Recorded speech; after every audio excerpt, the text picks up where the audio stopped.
யோவான் புத்தகம் 2வது அதிகாரம் 15வது வசனம். உலகத்தில் உள்ளவைகளிலும் அன்பு கூறாதிருங்கள் அப்படின்ற.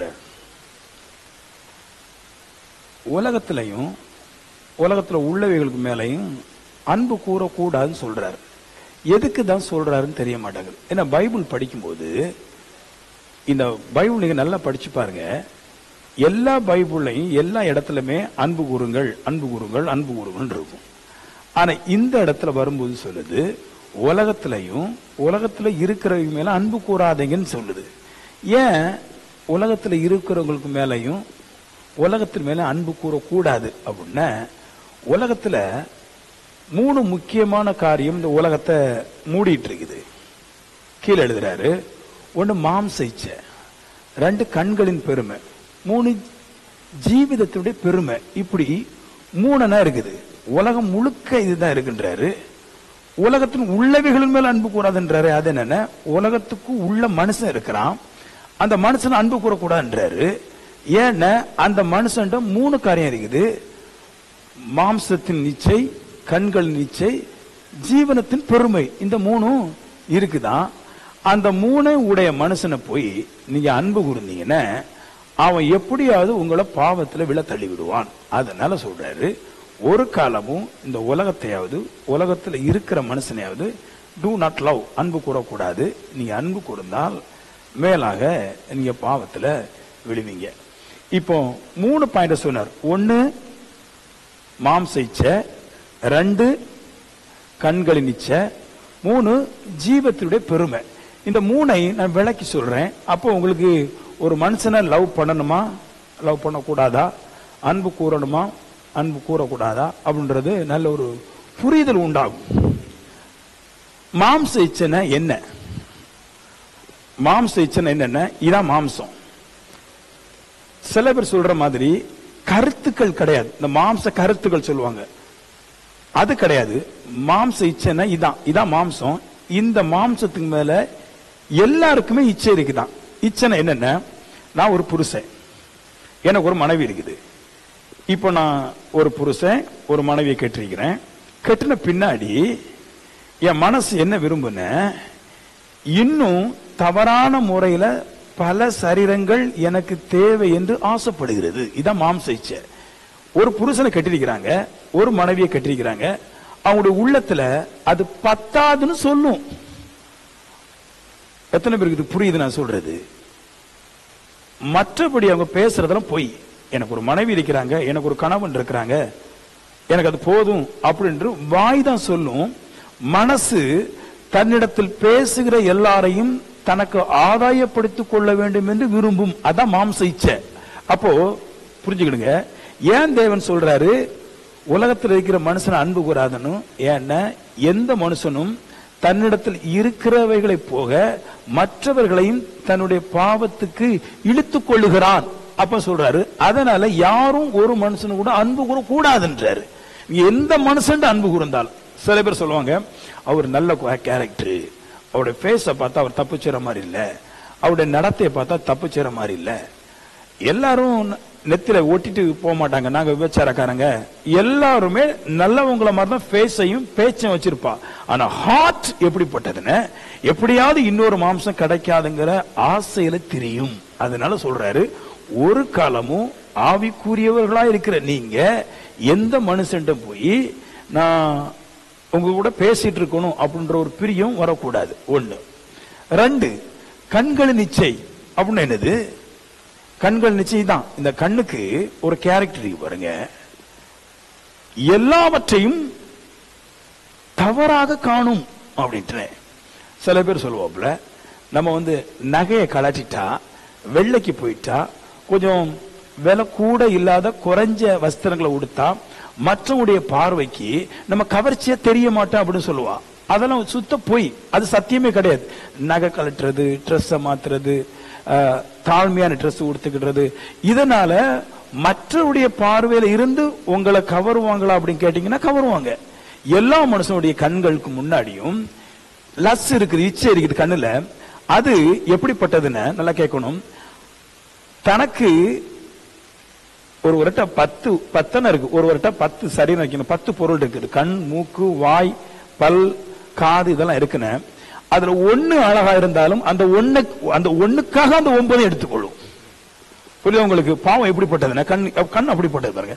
சில பேரு நல்ல குண்டா இருப்பான், அவன்கிட்ட போய் கேட்கணும், ஏன்டா இந்த குண்டான புண்ணைய போய் கட்டிக்கிட்ட, அவன் மூக்கு அழகா இருந்துன்றான்.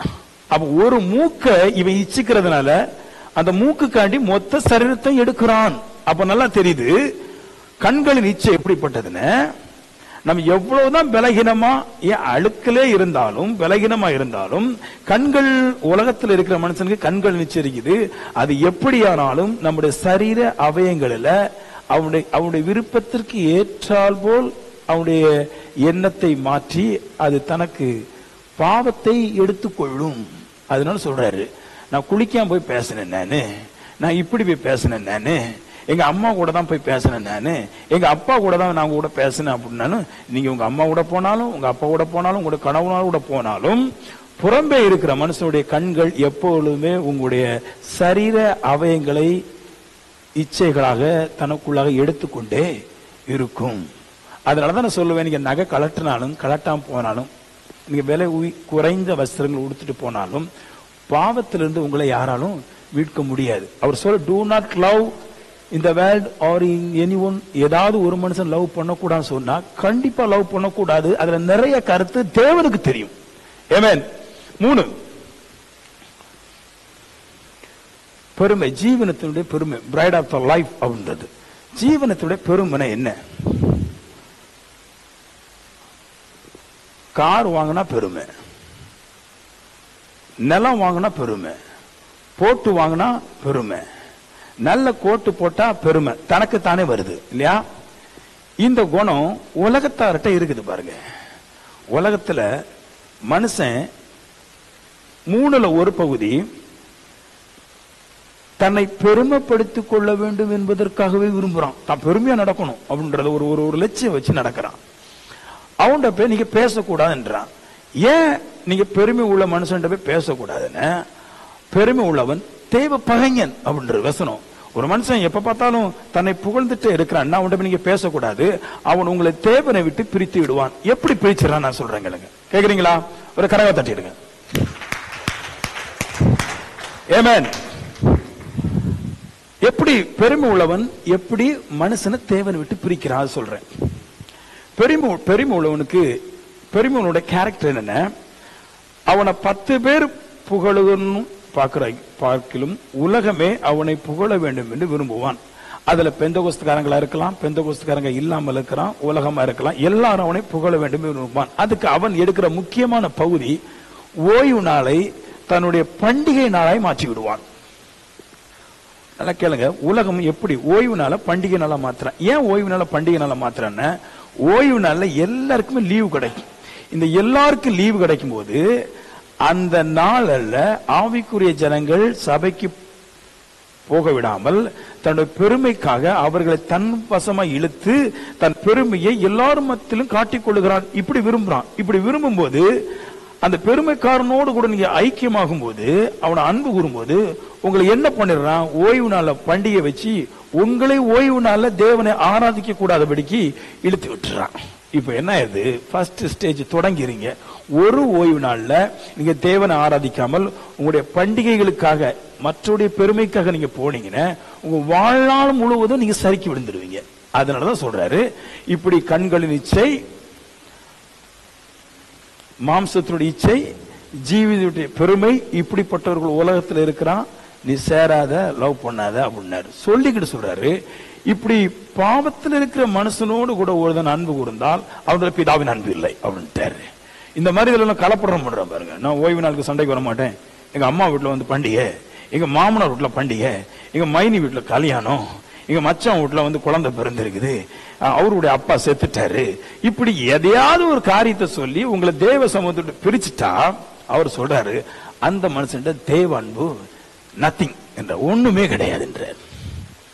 ஹலோ, தேவனுடைய அன்பு, தேவன் உங்க மேல அன்பு வச்சிருக்கிறாரா இல்லையா, நீங்க தேவன் மேல அன்பு வைத்திருக்கிறீர்களா இல்லையா என்பதை நீங்கள் அவருடைய கற்பனையில வாழும் போதுதான் தெரியுமே தவிர, என் பேச்சினால கர்த்தர்ட்ட சொல்ல முடியாது. என் பேச்சினால நான் கர்த்தர்ட்ட அன்பா இருக்க சொல்ல முடியாது. என்னுடைய எந்த பேச்சினாலையும் சொல்ல முடியாது. என் கிரியையினால தான் நான் தேவனிடத்துல அன்பா இருக்கிறேனா இல்லையா என்பதை உணர்த்தி காட்ட முடியுன்றார். அதனால சொல்ல லவ் பண்ண, டோ நாட் லவ். எதையுமே லவ், வேர்ல்ட் லவ் பண்ணாத, எனிதிங் இந்த வேர்ல்ட் எதையுமே லவ் பண்ணாத, கண்டிப்பா நம்ம பாவத்தில் விழுவோம். இந்த மூணு தான் உலகத்தில் இருக்குது. இந்த மூணு தான் உலகத்தில் இருக்குது. இந்த மூணு தவிர ஒண்ணுமே கிடையாது. ஒரு மனுஷனுக்குள்ள மூணு தான் இருக்குது, உலகத்துக்குள்ள மூணு தான் இருக்குது. நீ எந்த உலகத்துக்கு போனாலும், எந்த மனுஷனை விட்டுட்டு நீ இன்னொரு மனுஷனோட ஜாயின் பண்ணாலும் கண்டிப்பா அது பாவத்தில் தள்ளுமே தவறாமல் வேற ஒண்ணு தராது. அதெல்லாம் சொல்றாரு, அதெல்லாம் பண்ணக்கூடாதுன்றார். அப்ப நிறைய வசனத்தில் லவ் பண்ணுன்றது கற்பனை, 10 கற்பனையோட முதல் கற்பனை. 10 கட்டளையில 10ஐயும் 2ஆ மாத்தின அன்பு சொல்லுது, 2 1ஆ மாத்தின அன்பு சொல்லுது. அப்ப அந்த அன்பு என்ன? இந்த அன்பு மனுஷனை லவ் பண்ணக்கூடாது. இனி லவ் பண்ணு சொல்லுது. அந்த அன்பு என்னன்னா, அன்புனா என்னன்னு சொல்லிடுறேன் நான். அன்புனா பேசுறது இல்ல. அன்புன மணிக்கூர் கணக்கா நான் உங்களுக்கு போன் போட்டு நல்லா இருக்கீங்களா, சாப்பிட்டீங்களா, காய்ச்சல் போயிட்டா, அடிப்பட்டது சரியாயிட்டா, பிள்ளை என்ன படிக்கிறான், இந்த அன்பு கண்டிப்பா உங்களை லாஸ்ட்ல கொண்டு விட்டுரும். நான் சொல்றேன், நான் வேதம் சொல்றது வார்த்தை நீ மிகுதினால் பாவையிராமல் போகாது. நான் சொல்ற வார்த்தைய உங்க அப்பா உங்க அம்மா உங்களோட சகோதரனை தவிர நீங்க மாமி மைனி குழந்தையா மச்சான் யார்கிட்டையும் உங்களோட வார்த்தையை அதிகமா நீங்க எதை பேசினாலும் நீங்க சரிக்கிறீங்க. அப்போ அன்பு பேச்சு அல்ல, அன்பு கிரியை. ஆமென். ஒரு அன்பா இருக்கிறான், நான் ஒரு மேல அன்பா இருக்கிறேன்னா அவரோட பேசன்னு எனக்கு கிடையாது. நான் ஒரு மனுஷன் அன்பா இருக்கிற பேசணும் கிடையாது. என் பாக்கெட்ல இருக்கிற 2000 எடுத்து கொடுத்துட்டு போயிடும், அது அன்பு. நான் அன்பை மாற்றி புரட்டி போட்டோம்னா நான் லவ்ல விழுந்துடுறேன், நான் பாவத்தில் விழுந்துடுறேன். புரியுதா? எனக்கு ஒரு ஆள் பிடிக்குது, ஒரு ஆணா இருக்கட்டும் பெண்ணா இருக்கட்டும், பிடிக்கட்டும்னா இருக்கிறத எடுத்து கொடுத்துருமோ தவிர பேச்சு கண்டிப்பா உங்களை பாவத்துக்குள்ள தள்ளும். அதனால சொல்ல லவ் வந்து கரெக்டா பிடிச்சுங்க. லவ் பேச்சு இல்ல, லவ் ஆக்ட், செயல். நீங்க செயல்ல போனீங்கன்னா தப்பிக்க முடியும், பேச்சுல போனீங்கன்னா பாவத்துல முடியும். சரி, இதுல ஒரு முக்கியமான ஒரு வார்த்தை சொல்றார் அந்த வசனத்துல. பிதாவுடனுடைய அன்பு இல்லைன்றார். பிதா அன்பு இல்லைன்றார். கிரியை இல்லாத மனுஷன், பேசுற மனுஷன், பாவத்தில் இருக்கிற மனுஷனோட ஒட்டி கொடுற மனுஷன் பிதாவுடைய அன்பு இல்ல. பிதாவுடைய அன்பு இருந்தா என்ன நடக்கும் அதை நான் சொல்றேன். சரியா? பிதா ஒருவன் மேல அன்பு வச்சிருந்தா என்ன நடக்கும்? நீங்க சொல்லலாம், நான் நல்லா பிரசங்கம் பண்றேன், இது பிதா அன்பு கிடையாது. பிரசங்கம் பண்றதுலாம் பிதா அன்பு கிடையாது. என் வேலை, நான் மணிக்கூர் கணக்கா இருக்கணும், நான் ஊழியக்காரன், நான் ரொம்ப நேரம் இருக்கணும், நான் பேசணும், அதனால இருந்து கத்துக்கிட்டு போறதியா புரியுற மாதிரி பேசுறேன், இது என் வேலை. ஆனா கடவுளை நான் அன்பு கூறுறது என் பிரசங்கத்தினால கிடையாது, என் பாட்டுனால கிடையாது, நான் ஏதோ ஒண்ணு பண்றேனே, நான் கீபோர்ட் போடுறேனே, இதனால கிடையாது. தேவ அன்பு எனக்கு என்ன தருது பாருங்க. தேவன் என் மேல அன்பு இருந்தா என்ன நடக்கும் சொல்றேன் நான். எல்லாம் திருப்பிடுங்க. யோவான் 3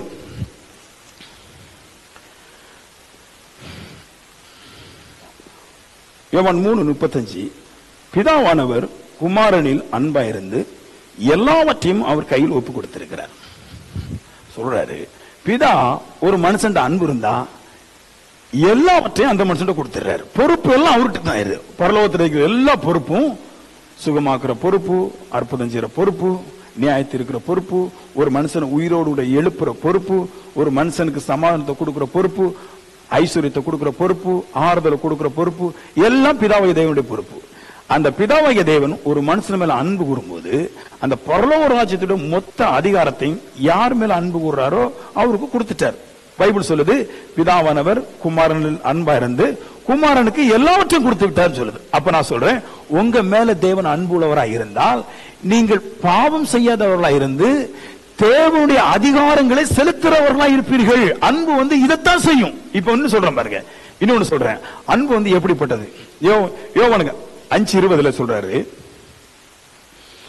பிதாவானவர் குமாரனில் அன்பா இருந்து தாம் செய்யறவர்களை எல்லாவற்றையும் காமிக்கிறார் சொல்றாரு. அன்பு என்ன செய்தான் சொல்றாரு, பரலோகத்துல என்னவெல்லாம் கர்த்தர் செய்யறாரோ அதெல்லாம் யார் பிதாவிடத்துல அன்பு கூறுறாங்களோ அவங்களுக்கு காமிச்சுட்டே இருக்கிறார். ப்ராப்பர்ஸ், இது தீர்க்க தரிசனம். அவர் என்ன செய்யறாரோ அதெல்லாம் இங்க அன்பு கூறுற மனுஷனுக்கு வந்துருது. இதை எங்க சொன்னாரு பாருங்க, சொல்றேன் பாருங்க. 38 வருஷமா இதுல ஒரு அற்புதம் நடக்குது. யோவான் 5 ஒரு அற்புதம் நடக்குது. 38 வருஷமா பெதாஸ்தா குளத்துல ஒரு முடம் எடுக்கிறான் இல்லையா? அவன் பிறப்புல இருந்து 38 வருஷம் இருக்குது. அவனை யாருமே சுகமாக்க முடியல. யாரும் சுகமாக்கல. அவனும் விசுவாசிச்சு அந்த ஆளா போய் அந்த குண்டுல போய் விழுந்தா, குளத்துல விழுந்தா சுகம் ஆயலாம் நினைச்சான். அவனும் போய் விழ முடியல, அவனுக்கு சுகம் கிடைக்கல. இப்படி 38 வருஷமா பெதாஸ்தா குளத்துல இயேசு சுகமாக்குனார் சொல்றான். இயேசு தான் சுகமாக்குனார். எப்படி இயேசுக்கு தெரியும்? 38 வருஷமா ஒரு மனுஷன் பெதாஸ்தா குளத்துல அப்படியே முடமாட்டு அதிலேயே கிடக்கிறான். ட்ரை பண்ணி அவனால சுகமாக்க முடியல. எப்படி தெரியும்? நான் சொல்றேன், இயேசுடைய ஆற்றல் அல்ல, 38 வருஷமாய் பெதாஸ்தா குளத்துல முடமா இருக்கிறான் என்பதை தெய்வம் அன்பு கூர்ந்த குமாரனுக்கு காமிச்சது. இப்ப உள்ள வர்றாரு, பெதாஸ்தா குளத்துக்கு வர்றாரு. அங்க வந்து பார்க்கல, முதலே பார்த்துட்டாரு. செபிக்கிற இடத்துல அவருக்கு தீர்க்கதரிசனம் வந்துருச்சு. செபிச்சு முடிஞ்ச பின்னாடி இங்க வர்றாரு. வரும்போது மெல்ல வர்றாரு. வந்த பின்னாடி சொல்றாரு, சுகமாக விரும்புறியான். அவருக்கு ஷாக்கு. இந்த பெதாஸ்தா குளத்துல மூடவனுக்கு கரெக்டா வந்து கேட்கிறாரு, எப்படி தெரியும் நம்ம மூடம்? 38 வருஷமா இங்க இருக்கிறோம் எப்படி அவருக்கு தெரியும்? நான் சொல்றேன், தேவன் அன்பு கூறுற மனுஷனுக்கு தேவன் எல்லாவற்றையும் காமிக்கிறார். எல்லாவற்றையும் பார்க்க முடியும், பரலோகத்தை பார்க்க முடியும். ஆமா, நம்மளுக்கு வந்து ஒரு மூலக்கட்ட டீச்சிங் இருக்கு, உபதேசம். உபவாசம் இருங்க நடக்கும், ஜெபம் பண்ணுங்க நடக்கும். நான் எப்பவுமே சொல்லுவேன், அது நடக்காது. நீங்கள் செய்யக்கூடியவைகளை நீங்கள் உங்களுடைய தரிசனத்துல பார்க்கணும். நீ தேவனிடத்துல உண்மை உள்ளவனா இருந்தால், நீங்கள் உத்தமம் உள்ளவராக இருந்தால், தேவனிடத்துல விசுவாசமும் அன்பும் கிரியையில் நீங்க பலப்பட்டிருந்தால், நீங்கள் நாளைக்கு செய்யக்கூடியவைகளை, மற்றவங்களுக்கு செய்யக்கூடியவைகளை நீங்கள் இன்றைக்கே பார்த்து நீங்கள் பிரமிச்சு போகும்படிக்கான காரியத்தை கர்த்தர் செய்வார். யாரிடத்துல கர்த்தர் அன்பு கூர்ந்தாலும், இயேசு மட்டும் இல்ல, யார் ஒரு மனுஷன் தேவனுக்கு முன்னாடி செம்மையா இருக்கிறானோ, அந்த மனுஷன் தேவனுக்கு முன்னாடி அன்புள்ளவனா இருந்தால், தேவன் அவனை அன்பா வைத்திருந்தால், நான் சொல்லுவேன், தேவன் அவரை ஒன்றும் அவருக்கு மறைக்க மாட்டார், எல்லாவற்றையும் வெளிப்படுத்துவார். கரங்களை தட்டிடுங்களேன். ஆமென். அதனாலதான் நான் பெருசா எதுவுமே என்னுடைய வளர்ச்சி எங்க இருக்கணும்னா, நான் எந்த அளவு சத்தியத்தை அதிகமா கத்திருக்கணும் அந்த அளவு டாப்புக்கு ஏறி போவேன். என்னுடைய நான் சத்தியத்தை கத்திருக்கிற வட்டம் எப்படின்னா, கிறிஸ்துவம் சத்தியத்தை கத்திருக்கிற வட்டம் எப்படின்னா, விடிய காலம் ஜெபம் பண்ணணும், உபவாசம் கொடுத்து போகணும், ஜெபம் பண்ணணும். இன்னும் கூடி போனா இன்னும் அதிக பரிசுத்தம்னா நகை கலட்டுறாங்க, இன்னும் அதிக பரிசுத்தம்னா கண்ணீரோடு ஜெபம் பண்றாங்க, சிம்தட்டி எல்லாம் உன் பண்றாங்க, கண்டதெல்லாம் செய்யறாங்க. நான் சொல்றேன், எது ஹோலி? நீ வானத்துல இருக்கிறவர்களை காண்ற அளவுக்கு, தேவன் உண்மையில் அன்பு வைக்கிற அளவுக்கு நீ தேவனுடைய கட்டளைகளை இயங்கணும் பாரு, அதான் ஹோலி. நீ பார்க்கணும். எல்லாருமே ஜெபம் பண்ணிட்டு கண்ண மூடிட்டு நடந்தா நடக்கட்டு, நடக்காட்டி போட்டுன்றோம். நான் அப்படி தீர்க்கதரிசனம் சொல்றேன் கிடையாது. நான் உங்களுக்கு சொல்றேன் தீர்க்க தரிசனம். நான் உங்களுக்கு தீர்க்க சொல்றேன், எல்லாருக்கும் சொல்றேன், எப்பவும் சொல்றேன், நடந்துட்டே இருக்குது. எப்படி சொல்றேன்னா, குருட்டமுக அல்ல. இவ்வளவு பேர் இருக்கிறோம், சில பேருக்கு 10 பேருக்கு பாக்குறேன், சில பேருக்கு 20 பேர் பாக்குறேன், சில பேருக்கு 4 பேருக்கு பாக்குறேன். ஆச்சரியமா இருக்குது. பாஸ்டர் எப்படி இதெல்லாம் சொல்ல முடியும்? நான் சொல்றேன், நானாண்டு சொல்லல, பிதா காமிக்கிற யாவைகளையும் நான் உங்களுக்கு சொல்றேன். நான் அப்ப என்னுடைய கருத்து, நாம் அவர் நம்மளிடத்துல அன்பு கூறுற அளவுக்கு நம்முடைய ஆவிக்குரிய வளர்ச்சி நல்லா இருக்கணும். போய் ஒட்டிக்க கூடாது. யாரோ கொஞ்சம் ஃபேஸ் நல்லா இருந்தா போய் பேசிடக்கூடாது, முடி நல்லா இருந்தா போய் பேசிடக்கூடாது, அவரு ஸ்ட்ரக்சர் நல்லா இருந்தா போய் பேசிடக்கூடாது. அது தேவனுடைய அன்பு அல்ல. அவர் சொல்ற, இது என்னுடைய அன்பு அல்ல. ஒருவன் இந்த மாதிரி நடந்தா, உலகம் தெரியுது, பாவம் தெரியுது. உலகம் பாவமா இருந்தாலும், உலகம் அழகா இருந்தாலும் பின்ன ஒட்டி விடுறோம்.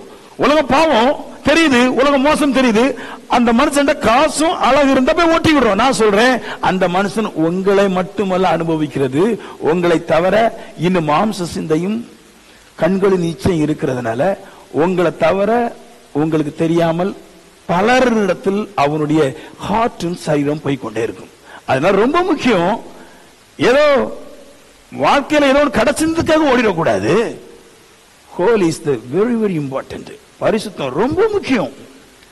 அந்த கிரியையில நீங்க நடக்கும் போதுதான் அன்பு வருகிறது, அன்பு எல்லாவற்றையும் காமிக்கிறது. இன்னொன்னு சொல்றேன், அதுல சொல்லுவாரு யோவான் 5:20, நீங்கள் ஆச்சரியப்படத்தக்க இவைகளை பார்க்கிலும் பெரிய கிரியைகளை காண்பிப்பார் சொல்றாரு. அவர் 38 வருஷமா பெதஸ்தா குளத்துல ஒரு மனுஷன் செத்து கிடந்தான். அவனை குணமாக்குனதுக்கு ஆச்சரியப்படுற, ஏன் அமேஷ் ஆகுற, ஏன் ஆகுறன்றாரு. எதுக்கு உனக்கு இந்த குடகொதிப்பு? அவர் சொல்றாரு, இதை பார்க்கலாம் அற்புத விதமான காரியங்கள் எல்லாம் கர்த்தர் குமாரனுக்கு காமிப்பார். அவர் சொல்றாரு, இதை பார்த்து நீ ஆச்சரியப்படுறிய, சின்ன தீர்க்க தரிசனத்துக்கு ஏன் ஷாக் பண்றிய? ஏன் இதுக்கே நீங்க இந்த தீர்க்க தரிசனம் பேச முடியுமா, இது அற்புதம் செய்ய முடியுமா? நிறைய பெந்தகோஸ்து சபையில சொல்றாங்க, அற்புதம்லாம் பழைய ஏற்பாடு போச்சு, இப்ப ஒண்ணு நடக்காது, இப்ப அதெல்லாம் கிடையாது. கிடையாது அப்படின்னால என்ன அர்த்தம்? இவங்க கண்ணீர் வடிக்கிறாங்க, இவங்க கதறாங்க. ஆனா தெய்வம் அன்பு கூறுற அளவுக்கு வாழ்க்கை இல்லை. வாழ்க்கை நல்லா இருக்கு. இவங்க சொல்றாரு பாருங்க, லாசர் கிட்ட போயிட்டாரு. லாசர் 4 நாள் ஆயிடுச்சு. லாசருடைய சகோதரி சொல்றா, அவன் நாற்றம் எடுப்பான்.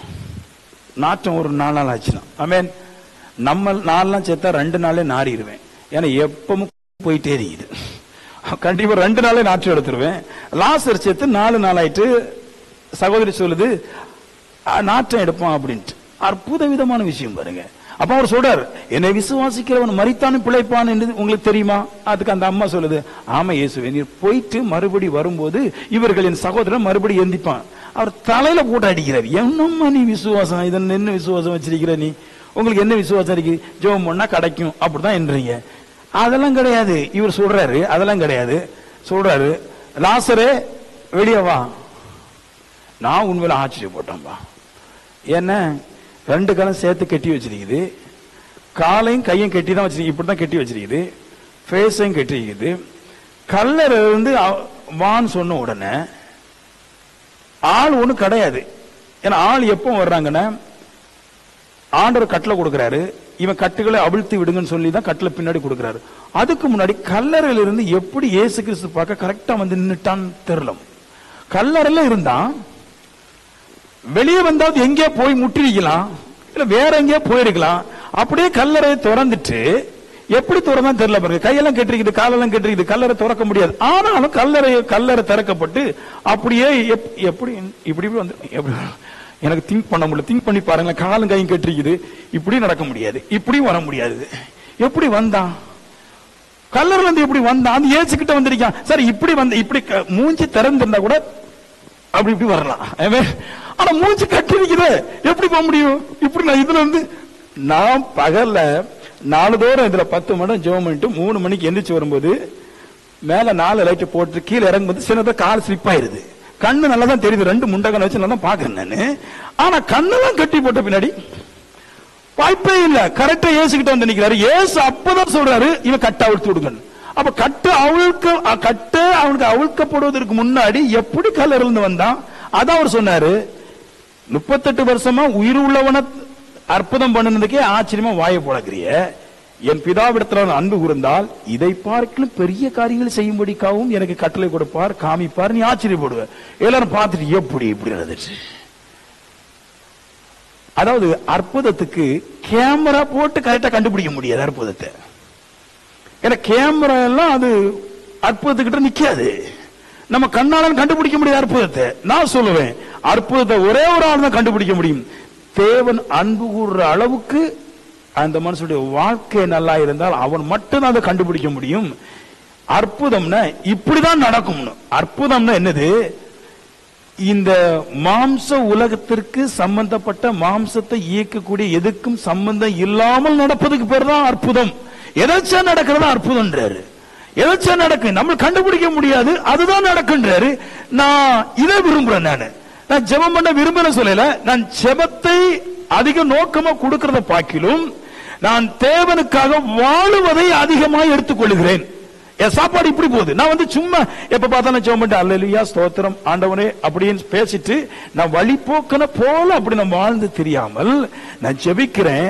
நான் ஜெபம் பண்றதை பார்க்கிலும் நான் ஒரு நாளைக்கு 10 மணி நேரம் ஜெபிக்கிறவங்கள, அந்த 10 மணி நேரம் நான் ஜெபம் பண்றதை பார்க்கிலும் மிச்ச 14 மணி நேரமும் நான் என்னை பாதுகாத்துக் கொள்வதற்கு நான் என்ன செய்ய வேண்டும்? நான் படுக்கிறேன், நான் நைட்டு படுக்கிறேன், நீங்க நைட்டு படுக்கிறீங்க இல்லையா?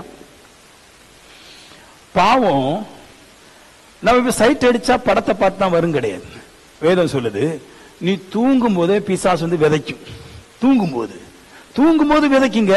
எப்படி விதைக்கும்? நான் ஆண்டவரை கேட்டிருக்கேன், ஆண்டவர் எப்படி விதைக்கும்? தூங்கிட்டான். தூங்கும் போது எண்ணம் வராது. நீங்க தூங்கும் போது பொல்லாத சொப்பனத்தினால் உங்களுக்குள்ள பாவத்தை பிசாசு விதைக்கும். அவ்வளவு திராணி உள்ள பிசாசிட்ட தப்பி தேவனிடத்துல அன்பு கூற சொல்றாரு. நீங்க நைட்டு எப்படி படிப்பீங்கன்னா, நல்ல வேலையெல்லாம் முடிச்சு எடுத்து பானைச்சிட்டெல்லாம் தேய்ச்சி எடுத்துட்டு புருஷனை 4 திட்டி புருஷன் மனைவி 4 திட்டி பிள்ளைங்கள் 11 மணிக்கு 12 மணிக்கு வீட்டுக்கு வர அங்க 4 சண்டை போட்டு படிப்பீங்க. எங்க வீட்டுல நான் அப்படி படுக்கிறது கிடையாது. இங்க என்ன அறிக்கை செய்யணும் அந்த அறிக்கைய கொண்டு போய் போட்டுட்டு மல்லாக்க வானத்தை பக்கம் பார்த்துட்டு அந்த அறிக்கையே வாயில பேசிட்டே படுப்பேன். எனக்கு ஆண்டவர் சொல்லிருக்கிறார், நீங்க தூங்குற நேரத்துல பிசாசு உங்களுக்கு களைகளை விதைக்கணும். நான் களைகள் விதைக்க கூடாத வெடிக்கு என் இருதயத்தை உழுதுட்டே இருக்கும்போது என்ன அறியாமல் தூக்கம் வந்துடுது. இப்ப களைகள் எனக்குள்ள விதைக்கப்படல. நான் சொல்லுவேன், நைட்டு உங்களுக்கு களைகள் விதைக்கப்பட்டால் காலையில அது செடியா வளர்ந்துடும். நான் சொல்றேன், எந்த மனுஷனுக்கு நைட்டு சொப்பனம் வருதோ, பாவ சொப்பனம் வருதோ, அவன் காலையில அந்த மனுஷனுக்கு போன் அடிப்பான். ஆமென்.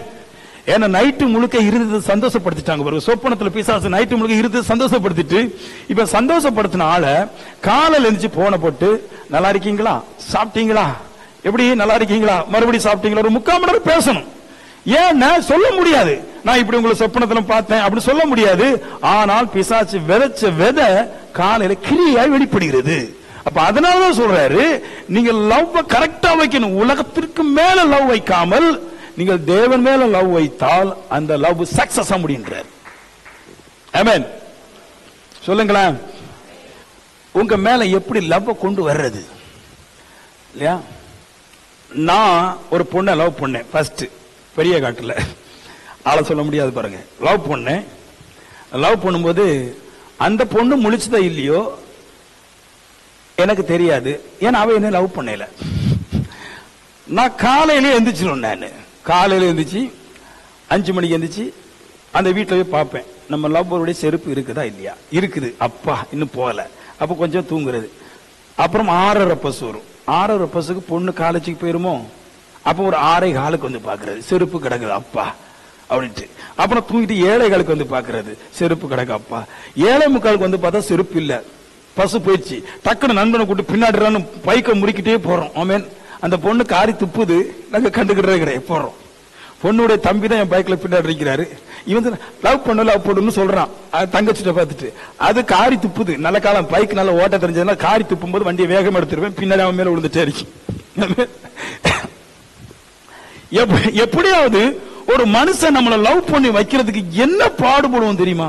அவரை லவ் பண்ண வைக்கிறதுக்கு என்னுடைய மருமம் ஒருத்தர் ஜோசுவா, அவன் நாளுதோறும் வேலைக்கு போய் லவ் பண்ற பொண்ணுக்கு 5 ஸ்டார் இல்ல, அது நீளமான சாக்லேட் ஒன்று இருக்குமே, அது 700 ரூபாய் சம்பளம், 650 ரூபாய்க்கு சாக்லேட் வாங்கி கொடுத்து லவ் கட் ஆயிடுச்சு. எப்படியாவது பிக்கப் பண்ணலாம் பார்த்தா முடியல. நான் என்ன சொல்றேன்னா, ஒரு நான் எதுக்கு சொல்றேன் நீங்க கேட்பீங்க, ஒரு மனுஷனை இல்ல ஒரு ஸ்திரியை லவ் பண்ணி வைக்கிறதுக்கு என்ன பாடுபடும் தெரியுமா? ஸ்திரிகள் லிப்ஸ்டிக் போடுவாப்புல, முடி அப்படி கோரி விடுவாப்புல, இது கொஞ்சம் பஞ்சு மாதிரி வச்சிருக்காங்க பாருங்க, அந்த முடியை இப்படி கீழே இழுத்து போட்டு பஞ்சை மேல வச்சு அப்படியே தூக்கி வச்சு குதிரை குட்டி மாதிரி மேல வரும் பாருங்க. முடி கீழே இருக்காது. பாத்திருக்கீங்களா நீங்க? அப்படியெல்லாம் நான் பாத்திருக்கேன் பாருங்க. அந்த முடி சும்மா தான் இருக்கும், அந்த முடி சரியில்லாத முடி. ஆனா 2-3 பஞ்சை எல்லாம் தூக்கி இங்க வச்சு அப்படியே கோரி மேல கட்டி, என்ன சொல்றதுக்கு, பழைய காலத்து ராஜாக்களுக்கு கிரீடம் இருந்த மாதிரி அப்படியே மேலால இருக்கும், முடி இப்படி இருக்கும். ஆமேன். அப்படி லாந்திட்டு போயிட்டே இருப்பாங்க ஒரு சைஸ் ஆயிட்டு. என்ன கேட்டா சும்மாம்பாங்க. அது சும்மா இல்ல, அவங்க அம்மா வாங்குறதுக்காண்டி பண்றீங்க. சும்மா எல்லாம் பண்ண முடியாது, அம்மா வாங்குறதுக்கு தான் அந்த ஐடியா. அப்ப தெரியுது, ஒரு மனுஷனை லவ் பண்ண வைக்கிறதுக்கு என்னெல்லாம் பண்ண வேண்டியதா இருக்குது. சும்மா பேசிட்டு போனா போதாது. நான் உங்களை லவ் பண்ற லெட்டர் கொடுத்துட்டு போதாது. அவங்கள லெட்டர் கொடுத்து அப்புறம் மைக்கி பின்னாடி போய் என்னெல்லாம பண்ணி தான் அந்த லவ் சக்சஸ் ஆகுது, அன்பு வருது. இப்போ அப்படி போலதான் நீங்கள் வெறுமையான ஒரு ஜெபத்தினால தேவனை உங்களிடத்தில் லவ் பண்ண வைக்க முடியாது. பல காரணங்கள் இருக்குது. அந்த பல காரணங்களை நீங்க செய்தாதான் தேவனுடைய அன்பு உங்கள்கிட்ட வரும். அந்த செய்தாதான் வரும், நீங்க வராது. இப்ப பாருங்க, 5 காரியத்தை சொல்றேன். என்னெல்லாம் லவ் வருது, எப்படி தேவனுடைய அன்பு உங்களுக்குள்ள வருது, அதோட விளைவுகள் எப்படி வருதுன்னு சொல்றேன். 1 கொரிந்தியர்ல இருக்குது. வசனத்துக்கு வேண்டாம், காரியத்தை சொல்றேன். நீங்க 1 கொரிந்தியர்ல பாத்துக்கலாம். ஞானிகள்னாலும் உலகத்துடைய அறிவாளிகள்னாலும் அற்பமாயும் பலகீனமாயும் இழிவானவைகளாகவும் எண்ணப்பட்ட ஒரு வகையான மாடல் சத்தியம் இருக்குது. இந்த ஞானிகள் புறக்கணிக்கிறது என்ன, அறிவாளிகள் புறக்கணிக்கிறது என்ன? டங், அந்நிய பாஷை. இத உலகம் அறிவு இருக்குது. இப்படி பேசும்போது என்னத்தை பேசுறான் அப்படின்னு கேக்குது. இந்த உலகத்தால் பலகீனமாகவும் அற்பமாகவும் எண்ணப்படுகிற, இழிவாக எண்ணப்படுகிற இந்த அந்நிய பாஷை தேவனை உங்களை லவ் பண்ணும்படிக்கா சேருது. அப்ப இந்த அந்நிய பாஷையில என்ன இருக்குது? இங்க யாருக்கும் பேசுறது கிடையாது பாருங்க. பேசுன குறை சொல்றாங்க, யாருக்கு பேசுறது கிடையாது. ஆண்டவரே ஸ்தோத்திரம், எங்க வீட்டுக்கு 2 பிள்ளைக்கும் கல்யாணத்தை கட்டி வைக்கணும், அப்புறமா ஆளுக்கு ஒரு 600 பவுன் கொடுக்கணும். எங்க பாஸ்டர் பொண்ணை பத்தி பேசுறாரு, அதனால என் பெண்ணுங்களுக்கு 600 பவுன் கொடுக்கணும். ஆனா அந்நிய பாஷை பேச மாட்டாங்க. அந்நிய பாஷை தேவன் உங்களை லவ் பண்ண வைக்கும். அந்நிய பாஷை எப்படி வேலை செய்யுது? எனக்கு வேலை செய்யறது சொன்னா சரி கிடையாது, பைபிள் எது சொல்றேன், நேரம் ஆகுறதுனால கரெக்டா சொல்றேன். நீங்க அந்நிய பாஷை பேசும்போது என்ன ஆகுதுன்னா, உங்க ஆழமான இருதயத்தில் கிடக்கிற வசனத்தை அப்படியே எடுத்து உங்க மூளையில அது வேலை செய்ய வைக்கிறது. இங்க இருந்து எடுத்து, ஹார்ட்ல இருந்து எடுத்து அப்படியே அந்த வார்த்தை அந்நிய பாஷை மூளைக்கு கொடுத்து மூளை பிரகாசம் அடைகிறது என்றார். நான் பேசுற பாருங்க, பேசிட்டு இருக்கும் போது ஒரு அரை மணி நேரம் பேசிட்டு இருக்கும் போது என்ன ஆகும்னா, என்னைய அறியாமலே இந்த அந்நிய பாஷை எனக்குள்ளாக பல வருஷங்களுக்கு முன்னாடி நான் வாசிச்ச அந்த வார்த்தைகளை இருதயம் எடுத்து என் மூளைக்கு தேவையான வெளிச்சத்தை தருகிறது. அந்நிய பாஷை கரெக்டா தருது, அப்படிதான் தரும். ஒண்ணு அந்நிய பாஷையில இது வருது. 2 அந்நிய பாஷையில என்ன இருக்குன்னு, நான் அந்நிய பாஷை பேசிட்டே இருக்கிறேன். பேச என்ன ஆகுதுன்னு, எனக்குள்ளாக என் இருதயத்துல பாவம் ஒளிந்து கிடக்கிறது. ஏகப்பட்ட பாவம் உள்ள இருக்குது. இது எப்படி எடுக்கிறது? பாவம் உள்ள கிடக்குங்க, எப்படி எடுப்பீங்க நீங்க? உங்க பாவத்தை எப்படி வெளியெடுக்கிறது?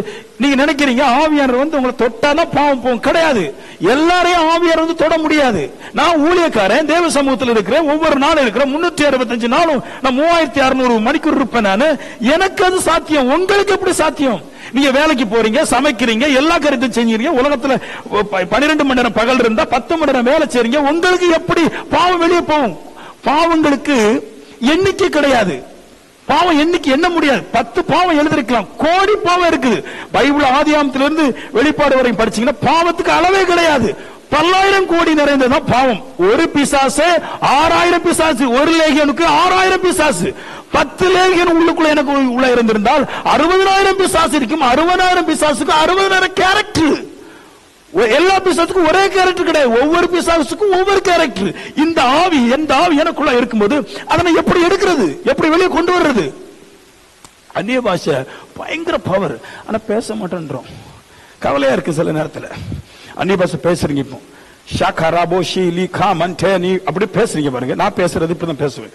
பேசும்போது எனக்குள்ள இருக்க ஒளிந்து கிடக்கிற அந்த பாவங்கள் அந்நிய பாஷை பேசும்போது நான் ஆவியில அனலாகி வரும்போது, நான் ஆவி அந்நிய பாஷை வசனங்களோடு எழுப்பி என் ஆவியை என் மூளையில அனலாக்கும் போது அது என்னதுன்னு, அதனுடைய ஆவியின் வல்லமையினால எனக்குள்ளாக இருக்கிற பிசாசு தாங்க முடியாமல் என்னை விட்டு அலையிற் கொண்டு வெளியேறுகிறது.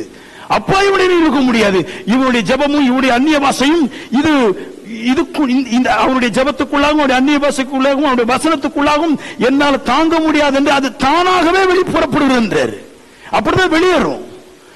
எல்லா நேரத்திலும் ஆவியானது தொட்டு இருக்க முடியாது. எப்படி பாவத்தை வெளியேற்றுறது? எல்லாருக்கும் நிறைய பாவம் இருக்குது. நான் சொல்ல, நீங்கள் அந்நிய பாஷை பேசும்போது உங்கள் பாவம் உங்களை விட்டு கதறி வெளியேறும் போது தேவன் அன்பு கூறுகிறார். இவனுடைய பிரயாசம் எதுக்கு? தான் பாவத்தில் வாழக்கூடாது, பாவத்தை மறைந்திருக்கிற பாவங்களையும் தெரிந்த பாவங்களையும் வெளியேற்றுவதற்காக அவன் பிரயாசப்படுறார். அந்த பிரயாசத்தை கர்த்தர் பார்த்து இவனுக்கு அன்பு கூறுறார். இப்படி நீங்க அந்நிய பாஷையில பேசி நீங்கள் உங்களுக்குள்ள இருக்கிற பாவத்தையும் உங்களுடைய பரிசுத்தை நீங்கள் அனலாக்கும் போது அந்த தேவனுடைய அன்பு எப்படி வெளிப்படுகிறது? வேதம் அநேக இடத்துல சொல்லுது, நீங்கள் அந்நிய பாஷை பேசி தீர்க்க தரிசனம் உரைக்க முடியும். ஸ்போக்கன் டங் அண்ட் ப்ராப்பர்சி இருக்குது. நீங்க அந்நிய பாஷை பேசாம தீர்க்க தரிசனம் வராது என்றார். அப்ப தீர்க்க தரிசனம் என்னது? நான் சொல்வேன், தேவன் உங்க மேல வைத்திருக்க அன்பின் பரிசுதான் ப்ராப்பர்ட்டி. தீர்க்க தரிசனம் வந்துடுது பாருங்க. நீ அன்பையும் காமிச்சு நீங்க அந்நிய பாஷையில பேசும்போது தேவனுடைய அன்பு தீர்க்க தரிசனம் வெளிப்படுகிறது. அதான் சொன்னேன், பரலோகத்துல என்னதான் தேவன் பார்க்கிறாரோ அது நீங்க தேவனிடத்துல அன்பு கூறும்போது அது உங்களுக்குள்ள வந்துருது. ஆமென் சொல்லுங்களேன். எப்படி எப்படி ஜெபம் பண்ணணும்னு நினைக்கிறீங்க? 4 பாட்டு அந்நிய பாஷை பேசுங்கன்னா நல்லா தூக்கம் எல்லாரும். அது யாருக்கு தெரியும் பாஷை? அது எங்க இருக்குது? அதெல்லாம் கொஞ்சம் பிரசங்கம் பண்ண வேண்டியிருக்கு பல வருஷங்களுக்கு அந்நிய பாஷையை பத்தி. Super item. நான் ஒரு நாளைக்கு 6 மணி நேரம் அந்நிய பாஷை பேசுவேன். 6 மணி நேரம். அது என்னை பார்த்தா தெரியாது. இங்க இருக்கிற 3 கேமராவும் தெரியும். இங்க எடிட்டிங் பண்றவங்களுக்கு தெரியும். இங்கதான் இருப்பேன் நான். என் ஜெபமே அந்நிய பாஷையில தான் போகும். அந்நிய பாஷை பேசும்போது உள்ள இருக்கிற வசனங்கள் அனல் மூட்டி எழுப்பும். சில நேரத்தை தூக்கி வீசிடும், நம்மள அங்க உருட்டும். சில நேரத்தில் அந்நிய பாஷை பேசும்போது உள்ள இருக்கிற பாவங்களுடைய எண்ணங்கள் நமக்குள்ள தோன்றும். உள்ள இருக்கிற பாவம் அடி வயிற்றுல இருந்து அப்படியே மேல கிளம்பி இருதயத்தை காயப்படுத்தி நம்ம இவ்வளவு ஒரு கொடூரமான பாவியா இருக்கிறோமே ஆண்டவனே, இதை விட்டு மாறணுங்கிற ஒரு மனப்போக்கை தந்து என்னை தேவ சமூகத்தில் உருளப்பரள செய்கிறது. அந்த அளவு இருக்குது பவர். நம்மளுக்கு சொல்லி கொடுத்துட்டாங்க, நகை கலட்டுங்க பரிசுத்தம். அவங்களுக்கு ஜெபமே பண்ண தெரியாது, ஜெபமே பண்ண தெரியாது. நான் எதுக்கு சொல்லணும், இந்த நகை கலட்டுறது, சட்டை மாத்துறது, புருவத்தை வெட்டுறது, லிப்ஸ்டிக் போடுறது, இதெல்லாம் நான் ஏன் தொட மாட்டோம்னு இப்ப சொல்றேன் பாருங்க. அது கரெக்டா புரிய வச்சிடுறேன். கிழக்கு இருக்குது, மேற்கு இருக்குது. நீ கிழக்க போனீன்னா மேற்கு போகவே முடியாது, ரெண்டையும் செய்ய முடியாது. மாம்சத்திலையும் கை வச்சு ஆவியில ஒன்னையும் கை வைக்க கூடாது. ஆவி நல்லா இருந்தா கனி கொடுக்கும். எந்த ஒரு மரத்திலையும் ஆவி பெர்ஃபெக்டா வேலை செஞ்சா அந்த மரம் பட்டு போகாம கனி கொடுக்கும். ஆவி பட்டு போச்சுன்னா வெளியே இருக்கிற மரத்துடைய கனிகள் பட்டு போகும். நான் சொல்றேன், நீ கனியில கை வைக்காத, ஸ்பிட்ல கை வை. ஸ்பிட் சரியா இருந்தா கனி கரெக்டா இருக்கும். அதான் அந்நிய பாஷை. ஸ்பிட் அப்படியே உள்ள இருந்து ஓட வைக்கும், கட போட ஓட வச்சிருது, ஓட வைக்கும். 2 நேரம் ஆயிடுச்சு. 5 பாயிண்ட் சொல்றேன்.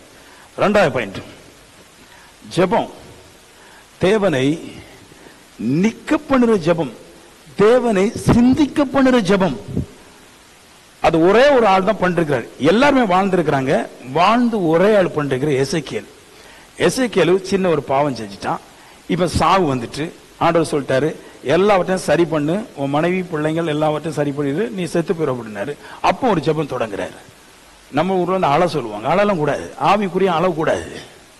வேதம் சொல்லுது, there was great joy in that city. அந்த பட்டணத்தில் மிகுந்த சந்தோஷம் உண்டாயிற்று.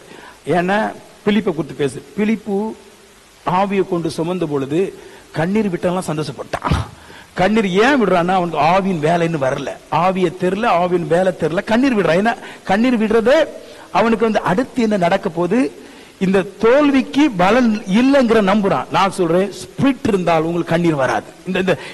இந்த மாம்ச ரீதியான கதையை விட்டுருங்கன்றேன். ஜெபத்தை பாருங்க. அவர் சொல்றாரு, சௌர பக்கமா திரும்பினதை விட்டுருங்க, அதெல்லாம் சேர்க்க கூடாது. சோம் பண்றாரு. ஆண்டவரே, அவர் சொன்ன ஒரே ஒரு வார்த்தை, உங்களுடைய கற்பனையின்படி நான் நடந்தேனே. கடவுள் அப்படி நின்னுட்டாரு.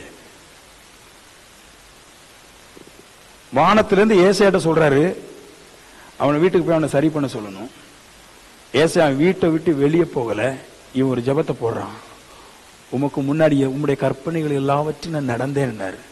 இவன் வெளியே போறதுக்கு முன்னாடி கடவுள் உள்ள வந்து சொல்றாரு, வீட்டை விட்டு வெளியே வராத, உள்ள போய் இன்னும் ஒரு 15 வருஷம் கர்த்தர் உனக்கு தந்தாரு சொல்லு.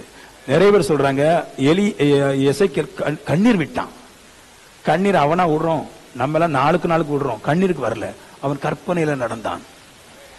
அவன் ஒரு ஸ்திரியை இச்சையோடு பார்க்கற கிடையாது. காலேஜுக்கு போகும்போது மாடல் ட்ரெஸ் போடுற கிடையாது. கரெக்டா போனாரு. அவர் ராஜா, கரெக்டா இருந்தாரு. அவர் ராஜா, எந்த ஒரு ஸ்திரியையும் ஏறெடுத்து பார்த்த கிடையாது. எசேக்கியேல் சொல்ற மாதிரி யோபு சொன்னார், என் கண்களோடு ஒரு உடன்படிக்கை பண்ணிருக்கிறேன், எந்த ஒரு ஸ்திரியையும் நான் இச்சிக்கிறது கிடையாது. நான் எந்த ஒரு விக்கிர கோயிலுக்கு முன்னாடி நான் போறது கிடையாது.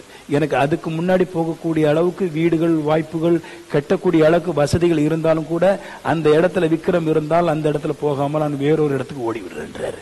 இதை சொன்ன போது கர்த்தருக்கு இருதயம் தாங்கல. யார் ஒருடைய பைசாவை வஞ்சித்தது கிடையாது, யாருக்கும் அதிகமாய் நான் யாருக்கும் வந்து பொல்லாப்பு செஞ்சது கிடையாது. எந்த ஒரு விஷயத்தையும் தனக்காக நான் ஆதாயப்படுத்தி கொண்டு கிடையாது சொன்ன உடனே அப்படியே கர்த்தர் நிட்டாரு. வேண்டாம், நான் நான் போகல. கூப்பிடாரு, ஏசாவை இங்க வா, ஏசாவை எங்க வான். ஏசா சொல்றான், யோனோ மாதிரி, என்னாச்சுன்னு உமக்கு ஒருக்கா போக சொல்றீரு, ஒருக்கா வர சொல்றீ, என்னன்னு? அப்பதான் சொல்றாரு, எப்பா நீ இன்னொருக்கா எனக்காக நீ மன்னிச்சுக்க ஏசாயா, என்னன்னு? அவன் ஜெபத்துக்கு முன்னாடி நான் ஃபெயில் ஆயிட்டேன். கர்த்தரையும் ஃபெயில் பண்ண முடியும். கர்த்தருடைய கோபத்தினால் எழும்புகிற அந்த தண்டனை வார்த்தையிலும் கூட ஒருவன் தேவனுக்கு உத்தமமாய் இருந்தால் அவன் உத்தமத்தை பார்த்து அவருடைய வார்த்தையை மாற்றி போட்டுறார். தேவன் ஒரு இடத்துல சொல்றீங்க எசேக்கியேல், ஒருவனுக்கு நான் மன்னிப்பேன்னு சொல்ல அவன் பாவம் செய்தால் அவன் பாவத்தை மன்னிக்க மாட்டேன். ஒருவனுக்கு அவன் பாவத்தை மன்னிக்க மாட்டேன்னு சொன்னாலும் அவன் சரியா வாழ்ந்தாலும் பாவத்தை மன்னிப்பேன். நான் அவனுடைய வாழ்க்கைக்கு தகுந்த மாதிரி நானே மாறிடுவேன்றாரு. இவன் வாழ்க்கை சரியாகும் போது அவர் மாறிடுவாரு. சில பேர் சொல்றாங்க, ஏசு கடவுளை நம்ம பார்க்க முடியாது, கடவுள் சில நேரத்தை காணாதவர் போல இருப்பாரு. நீ அவர் பார்க்க கூடாத அளவுக்கு நீ பலகீனமா இருந்தா பார்க்க மாட்டார். நான் சொல்றேன், அவர் பார்க்கிற மாதிரியே நீ வாழ்ந்து விட்டால் அவர் உன்னை விட்டு வெளியே போக மாட்டார். அவருடைய அன்பு உன்னை பற்றி கொள்ளும். வேதம் சொல்லுது, அவரிடத்தில் அன்பு கூறுகிறவர்கள் அவருடைய கட்டளையின்படி நடக்கட்டும். அன்பே கட்டளை, எதுவுமே இல்லையே. ஆமென். அப்படி ஒரு ஆவிக்குரிய பவர் வரணும் வாழ்க்கையில. சும்மா அடிச்சோம் கை தட்டணும் மட்டும் போக கூடாது. இந்த மாதிரி பைபிள் வெறும் ஜெபத்தை பின்பற்றி போகல. ஒரு ட்ரெயின் போறதுக்கு 3 தண்டவாளம் இருக்கு வைக்கலாம். 2 தண்டவாளம், ஒரு தண்டவாளத்துல 2 பாதை இருக்குது. இது 3 மாதிரி. ஜெபம் ஒரு எண்டில் இருக்குது, அப்புறம் அன்பு கற்பனை வருது. இந்த 3 சேர்ந்து இயங்கினதுல கிடைக்குமே தவிர வெறும் ஜெபத்தை வைத்து ஒண்ணும் பண்ண முடியாது. ஆமென். 3 காத்திருப்பது. 3 எங்க மாற்றோம் அப்படின்னா காத்திருப்பது.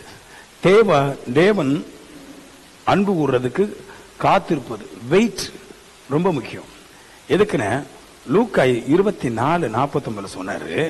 எதுக்கு காத்திருக்கணும் பாருங்க. அவர் சொன்னார் காத்திருக்கிறாரு, சொல்லிட்டு சொன்னாரு, உயிரோட கூட எழுந்துட்டாரு. சொல்றாரு, I am going to send you, நான் உங்களை அனுப்ப போறேன். What my father has promised you, பிதா என்ன வாக்குரைத்தாரோ அதற்காக நான் உங்களை அனுப்ப போறேன். ஸ்டே இன் சிட்டி, பட்டணத்தில் தங்கி நில்லு, இஸ்ரவேல்ல இல்லு இல்லையா. பரிசுத்த ஆவி உன்னதத்தில் இருந்து உங்க மேல வர்ற வரைக்கும் காத்திருன்றார். புரியுதா உங்களுக்கு? எங்க ஓடுறாங்க பாருங்க. அங்க மீட்டிங்ல ஓடுவாங்க. சில சபையில், நம்ம சபை விசுவாசிலாம் போக மாட்டா. ஏன்னா வெளி மீட்டிங்ல என்ன தேவையோ அந்த தீர்க்க தரிசன அற்புதம் இங்க இருக்கனால போக மாட்டா. நிறைய சபையில் இருக்கிறவங்க வேற வேற மீட்டிங்லாம் போயிட்டே இருப்பான். கர்த்தர் சொல்லி எதுக்கு அங்க போறேன்னு. மீட்டிங் யாருக்குன்னு சபை விசுவாசிக்கு அல்ல, ரட்சிக்கப்படாதவனுக்கு தான் மீட்டிங். ரட்சிக்கப்படாதவனுக்கு ஒரு அற்புதம் நடந்துராதான் இருப்பான், அவனுக்கு தான் மீட்டிங். ரட்சிக்கப்பட்டவனுக்கு மீட்டிங் இல்ல, ரட்சிக்கப்பட்டவனுக்கு வெயிட்டிங். அவனுக்கு மீட்டிங் இல்லைங்க, வெயிட்டிங். நீ வெயிட்டிங்ல இருக்கணும். எது வரைக்கும்? தேவ அன்பு வானத்திலிருந்து பரிசுத்த ஆவியா உண்மையில் விழுற வரைக்கும் காத்திருந்தார். சொன்னாரா இல்லையா? அது வரைக்கும் இருக்கணும். நான் ஜெபம்ட்டே இருக்கிறேன். ஆண்டவருடைய தீர்க்க தரிசனம் மட்டும்தான் இருக்குது. விசுவாச வரத்தை தாருங்க, எனக்கு நோய் மேல அதிகாரத்தை தாருங்க. நோய் மேல கொஞ்சம் அதிகாரம் நடக்குது. விசுவாச வரம் வேற. விசுவாசம் வரங்கிறது வெறும் நோயை போக்குறது இல்லை, அது குணமாக்கிற வரம் தனியா இருக்கு. விசுவாச வரம் எப்படின்னா, இப்ப இந்த ஃபேனை பார்த்து போன போயிடும், அதான் விசுவாச வரும். வானத்துல தீ வண்ணம் வரும், அது விசுவாச வரும். நோயை மாத்திரம் விசுவாச வரம் இல்ல, அந்த வரத்துக்கு குணமாக்குற வரம் எக்ஸ்ட்ரா கொடுத்திருக்கிறாங்க. இந்த லைட் ஆஃப் ஆகும், சூரியனை நில்லு, அதான் விசுவாச வரும். நான் சமுத்திரத்துக்கு மேல நடந்து போறது, இந்த இயற்கைக்கு மேல ஆளுகை செய்யறதான் விசுவாச வரம். குணமாக்குறது குணமாக்குறோம் வேற ஒண்ணு இருக்குது. புரியுதா உங்களுக்கு? அவர் சொன்னாரு, நீ இதை தங்கிரி அன்பு வரும் வானத்திலிருந்து, ஸ்பிரிட் வரும், அது வரைக்கும் காத்திரியா அங்க போறீங்கன்றாரு. அங்க போறீங்க, இங்க போறீங்க, அதை பண்றீங்க, இதை பண்றீங்க. நான் சொல்றேன், முதலாவது நீங்கள் தேவ சமூகத்துல ஒரு 2 மணி நேரமா காத்திருங்கள். ஃபர்ஸ்ட் 2 மணி நேரத்தை காத்துக்க தொடங்குங்க. அப்புறமா ஒரு 4 மாசம் 5 மாசம் கழிச்ச பின்னாடி ஒரு 3 மணி நேரம் இருக்கு காத்திருங்கள். இரவு நேரங்கள் காத்திருங்கள், நேரங்கள் கிடைக்கிறது காத்திருங்கள். அவர் எது வரைக்கும் காத்திருக்க டைம் கேட்டா நான் சொல்லுவேன், பரிசுத்த ஆவியானவர் உங்க மேல இறங்குற வரைக்கும் காத்திருங்கள். அவருடைய அன்பு உங்க மேல இறங்குற வரைக்கும் காத்திருங்கள். காத்திருக்கும் போது நீங்கள் பலத்த அற்புதங்களை செய்வீர்கள். பெரிய காரியங்களை கர்த்தர் செய்றார், சாதா விஷயமே அல்ல. இயேசு உயிரோடு எழுந்துட்டு சொல்றாரு, அப்போஸ்தலர் நடவடிக்கையில் வருது, யோவான் ஜலத்தினால ஞானஸ்தானம் கொடுத்தான், நான் உங்களை ஆவியினால ஞானஸ்தானம் கொடுப்பேன் அப்படி சொன்னார். சொன்னவர் சொன்னாரு, do not leave the Jerusalem. அங்கேயும் சொல்லுது, எருசலேம் விட்டு போகாத, stay in city, பட்டணத்திலே தங்கு. அந்த தங்கும் காத்துங்கிற வார்த்தை, தங்குங்கிற வார்த்தை அற்புத விதமான ஒரு வார்த்தை. ஏன்னா பிசாசு நம்மளோட தேவ சமூகத்தில் தங்கி இருப்பதற்கு காத்திருப்பதற்கு சம்மதிக்காது இல்லையா. போன் வரும், பக்கத்து வீடுகார அம்மா வரும், பால்காரன் கதவை தட்டுவான், கடை பிரச்சனை இருக்கும், பிள்ளை பிரச்சனை இருக்கும், காத்திருக்க தங்காது. அதனாலதான் கர்த்தர் சொன்னாரு, இந்த காத்திருங்கிறது ஜிஸ்டத்துல என்ன பிரச்சனை, நீ காத்து இருக்கும் போது உலகம் ஒன்னோடு கூட மோதுது, ஒண்ணுக்கு ஒண்ணா மோதுது, காற்றினுடைய அலைகளை போல பல பிரச்சனை மோதுது. அந்த பல பிரச்சனையிலும் நீ அந்த பிரச்சனையில பார்த்து நவுண்டு போகாமல் தேவ சமூகத்துல மடிந்து விழுவனே அல்லாமல் மாற மாட்டேங்கிற நிச்சயத்துல காத்து கொண்டே இருந்தால், மாம்ச வாழ்க்கைக்காக நீ எழும்பி போகாம இருந்தால், தேவன் அந்த காத்திருப்பை கனப்படுத்துகிறார், ஸ்பீட்டை வச்சிடறாரு. கரங்களை தட்டுங்களா இருக்கான். ஆமென், ஆமென் சொல்லுங்களேன். சத்தம் போடுங்களா ஒருக்கா? ஆமென். ஒரு பையன் எனக்கு போன் பண்ணி, பாஸ்டர் என்னன்னு பல கோட்ல வர்றீங்க, நல்லதான் இருக்குது, கருப்பு கலர் கோட்டு மட்டும் போடக்கூடாதுன்னா. நான் ஏன் போடக்கூடாது? அது கர்த்தருக்கு பிடிக்காது அப்படின்ட்டான். நீ எந்த காலேஜில் படிச்ச? கன்னியாகுமரி காலேஜ் தான் படித்தேன் அப்படின்னா. நான் சொன்னேன், நான் வந்து பைபிள் காலேஜில் ஒவ்வொரு நாளும் 10 மணி நேரம் படிக்கிறேன். கலர் முக்கியம் இல்லை, கருத்து தான் முக்கியம். கருத்து தான் முக்கியம். கலர்ல எல்லாம் ஒண்ணும் கிடையாது. கருப்போ வெள்ளையோ மஞ்சையோ சிவப்போ என்ன வேணாலும் போடுங்க, பிரச்சனை இல்லை. ஹார்ட் கருத்தட்ட மட்டும் தான் போகணும். ஏசு சொன்னார் பாருங்க சாகும்போது, இதாவே என் ஆவியை உம்மிடத்துல ஒப்படைக்கிறேன். ஏன் அப்படி சொன்னார் தெரியுமா? சொல்றேன், அதுக்கு ரகசியம். கீழே அம்மா மரியா உத்து பார்த்துட்டு இருக்குது. என் மகனே அப்படின்னு அது கேக்குது, அது வாங்குது ஜீவனை. அப்படின்னு என்ன அர்த்தம்? ஏசு சாகும்போது அந்த அம்மா கரைஞ்சி இவருடைய ஆவி அவர் மேல பாயிற அளவுக்கு அந்த அம்மா சோகத்தில் இருக்குது. அப்படி அவரு அம்மாவுக்காக நான் என்ன செய்ய போறேன் அப்படின்ற ஒரு தவிப்பு வரணுன்ற மாதிரி அந்த அம்மா சோகத்தில் இருக்குது. ஆண்டவர் உடனே ஒரு யோசனை சொன்னாரு, இன்னும் உனக்கு ஒரு பையனை வச்சுக்கோ. அப்ப நீமே எங்க போறியாரு? மரியா உள்ளத்துக்குள்ள கேட்டப்ப நினைக்க, நீ எனக்கு ஒரு மகனை தந்துட்டாரு, என் மகனை நீ எங்க போறியாரு? இல்ல, என் ஆத்மா கர்த்தருக்கு. அங்கதான் இருக்குது. என் ஆத்மா கர்த்தருடையது. எனக்கு வர்ற பிரச்சனைகள் கூடியது அல்ல. எனக்கு வர்ற பாவங்கள், எனக்கு வர்ற கஷ்டங்கள், எனக்கு வர்ற போராட்டங்கள், எனக்கு ஒரு நிந்தை அவமான இவைகளுக்கு உரியதல்ல. என் ஆத்மா கர்த்தர் ஒருவருக்குரியது. நான் எதுக்கு நான் என் ஜீவனை யாருக்கும் விட்டு கொடுக்க மாட்டேன். என் சிலுவையிலே அடைந்தாலும் என் இருதயத்தை தேவன் ஒருவரை தவிர யாருக்கும் விட்டு கொடுக்க மாட்டேங்கிற அந்த உடன்பாடு, bring love, அப்படி வரணும். அப்படி வரணும். அப்படிப்பட்ட ஒரு வாழ்க்கையில தான் பரிசுத்தாய் வருது. அந்த ஒரு நெருக்கமான வாழ்க்கை வேணும்.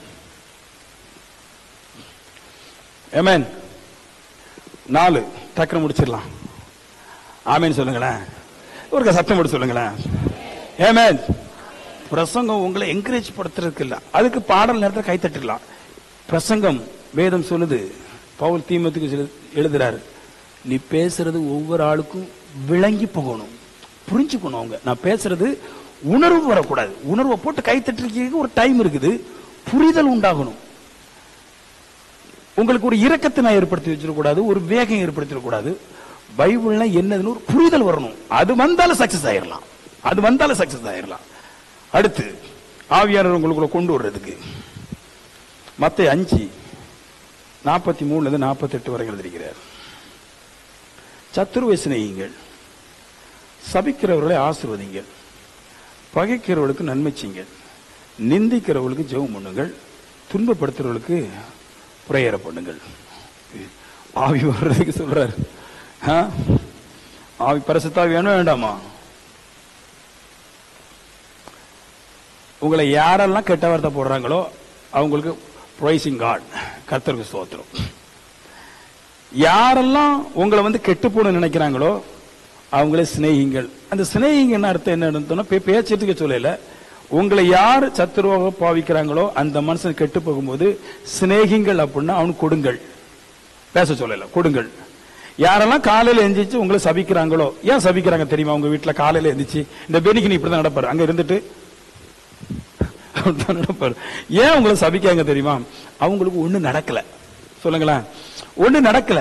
அந்த ஒண்ணு நடக்காத வேகையில காலையில எந்திரிச்சு, நான் வேலைக்கு போகும்போது இந்த அக்கா தான் குறுக்கால போச்சு, நான் எப்பமெல்லாம் வேலைக்கு போறேன் அப்பதான் இந்த அக்கா குறுக்க வந்துட்டு இருக்குது, எந்திரிச்சு சபிப்பாங்க. நாசமா போட்டு, இவ கெட்டு போட்டு, நல்லா போட்டு, இவ மனசும், இவ பிள்ளைங்களும், இவ புருஷனும், இவங்க அம்மாவும், இவங்க பாட்டியும், வீடும் நாசமா போட்டு சபிக்கிறாங்க. நீ அதை எப்படி நிப்பாட்ட போற?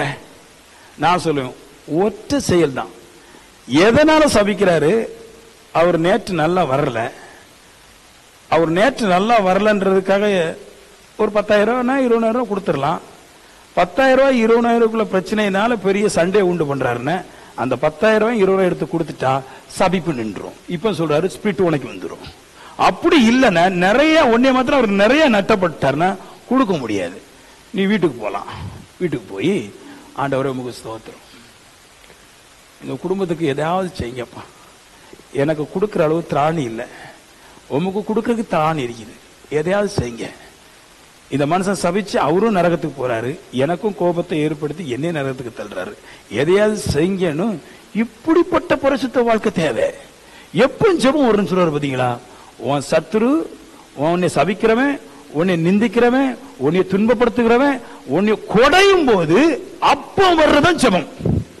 வேற வர்றது, வேற நேரம் வர்றது போய் இச்சை, மற்ற நேரங்களில் வர்றதெல்லாம் இச்சை, சோதனை நேரத்தில் வர்றதுதான் ஜெபம். அப்படி போனான்றாரு. வந்துடும், பணம் உள்ள வந்துடும், உள்ள வந்துடும். காசு, பணம், செல்வாக்கு, ஆவியானவர் எல்லாம் உள்ள வந்துடும். எங்க போய் தேடுறாங்க பாருங்க. அதான் இயேசு சொன்னார். இப்ப ஞாபகம் வருது. முதலாவது தேவனுடைய ராஜ்யத்தை தேடுங்கள். இத்தாது முதலாவது தேவனுடைய ராஜ்யத்தை தேடுங்கள், அப்பொழுது இவைகளெல்லாம் உங்களுக்கு கூட்டி கொடுக்கப்படும். சாலமோன் வரைக்கும் இது வரைக்கும் உடுத்தினது கிடையாதான். பூவுக்கு உடுத்தினது. சாலமோனுக்கு உடுத்தாதது பூவுக்கு உடுத்தினாரா? இப்ப சொல்றாரு சாலமோனும் பூவும் உடுத்தாத நீ உடுத்து. அது என்னதுன்னா பரிசுத்த ஆவி. ஹலோ, நிறைய பேர் சொல்றாங்க சாலமோனுக்கு பரிசுத்த ஆவி இன்சைடு இல்ல, அவுட் சைடு. பூக்களுக்கு நன்மைகளை கொடுத்தாரு, அதுக்கு வெளி சைடு தான். இன்சைட்ல பரிசுத்தாய் போக முடியாது, அதுக்கு ஒரு ஆவி.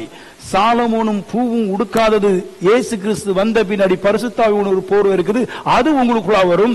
நீ எல்லாவற்றையும் பார்க்கலும் பெரியவனா இருக்கலாம், எல்லாவற்றையும் பார்க்கலும் பெரிய காரியங்கள். நான் சொல்லுவேன், உங்களால சூரியனை சந்திரனை 3 நாளைக்கு நிப்பாட்ட பண்ண முடியும். இவர் வந்தால் அவர் உடுத்திக் கொள்ற, உங்களுக்கு உடுத்துகிற அந்த பரிசுத்தாவியார் உங்களுக்குள்ளாய் வரும்போது நீங்கள் பல வருஷத்துக்கு பல அற்புதங்களை, ஆச்சரியப்படும்படிக்கான அற்புதங்களை செய்ய முடியும்.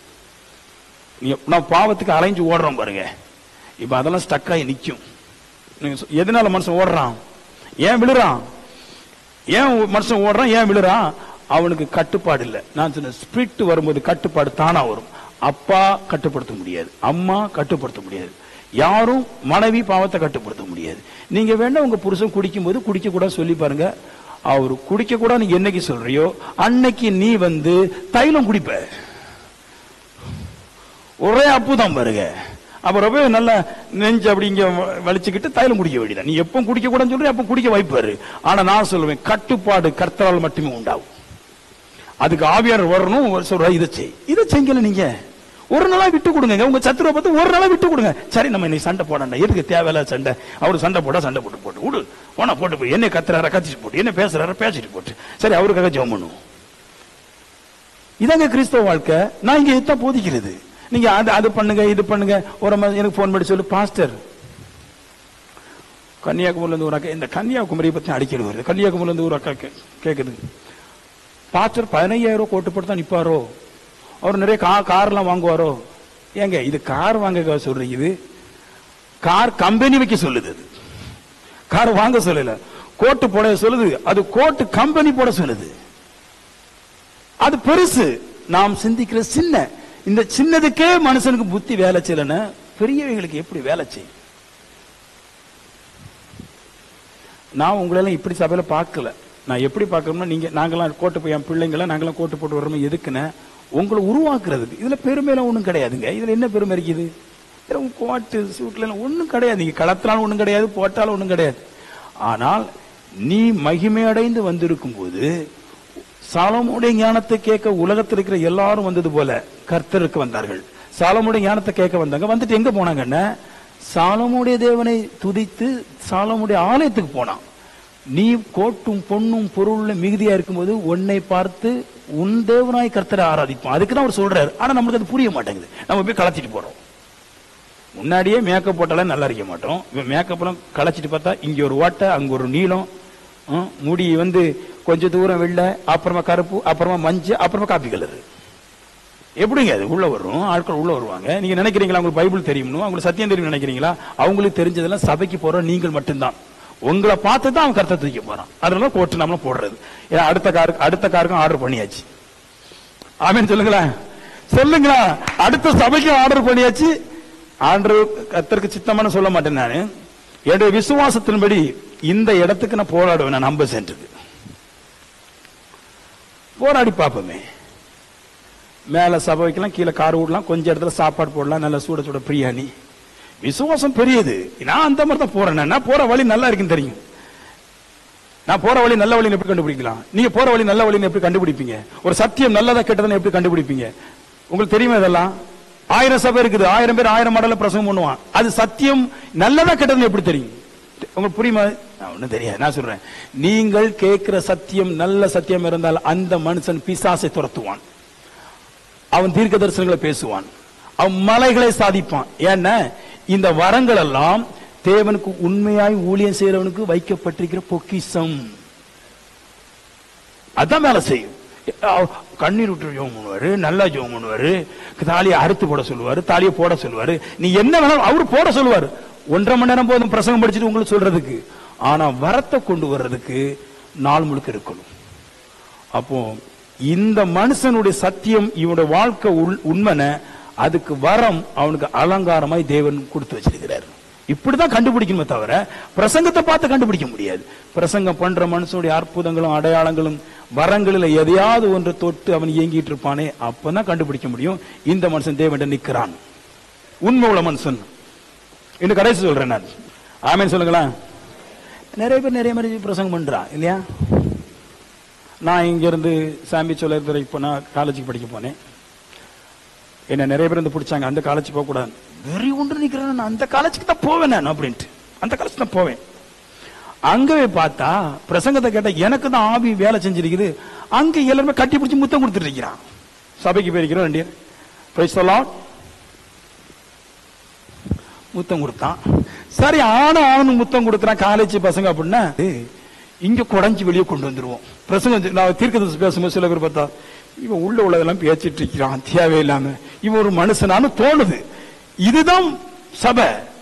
ஒரு மனுஷனை பாவம் செய்ய விடக்கூடாதபடிக்கு உள்ள இருந்து அந்த வரம் வேலை செய்து தடுக்குது பாருங்க, அதுதான் சரிங்க. நூதனமான போதனை பண்ணலாம், எனக்கு அவர் தான் எஜமான். ஆனா நான் அங்க கண்ட காட்சிகளை சொல்றேன். நான் சொல்லுவேன், தீர்க்க தரிசனம் இல்லாத இடத்துல எவ்வளவு பெரிய பிரசங்கங்கள் இருந்தாலும் சாபமும் போவாது, ஜனங்கள் கெட்டு போவார்கள். அப்படி வசனம் இருக்கு. தீர்க்க தரிசனம் இல்லைன்னா சாபம் போவாது, ஜனங்கள் கெட்டு போவாங்க. எவ்வளவு வேணாலும் பேசலாம், எவ்வளவு வேணாலும் பேசலாம். ஆனா பாயிண்ட் முக்கியமானதை புரிஞ்சுக்கணும். ஆமென். இன்னும் கொஞ்சம் பேரும் ஒரு கடைசி வசனத்தை பேரும். அன்பை பத்தி பேசணும் இல்லையா? தேவன் எப்படி உங்களுக்கு மேல அன்பு கூறுறாரு. யோவான் 10 இன்னொன்னு சொல்லிட்டு போறேன் நான். அப்ப நானு ஒரு மகண்ட வாக்குவாதம் பண்றேன் நான். அவன் சொல்றான், ஒரு ரூம்ல போயிருக்கிறேன், ஆவிக்குரிய ஜனங்கள் தான் வாலிய பசங்க எல்லாம் குடிக்கிறான். எத்தனை வருஷம் போயிருக்கிறான்? 7 வருஷம் போயிருக்கிறான். அங்கே பிறந்திருக்கிறான், அங்கே குடிக்கிறான். அப்படின்ற நம்ம சபையில் இப்படி இருக்க முடியாது. நான் நினைச்சா இருக்க முடியாது. சில நேரத்தை விட்டு கொடுப்பேன் நான். அவன் அங்கிருந்து வரும்போது என்ன ஸ்மெல்ல வரான்னு கண்டுபிடிச்சிடும் நான். அப்ப இப்படிதான் சபை இருக்கு. ஏன்னா அவங்க வந்து நகை கலெக்டர் பாப்புல வெள்ள சீடர்ல இங்க சீடர்ல பாடர் கூட வைக்க மாட்டாங்க.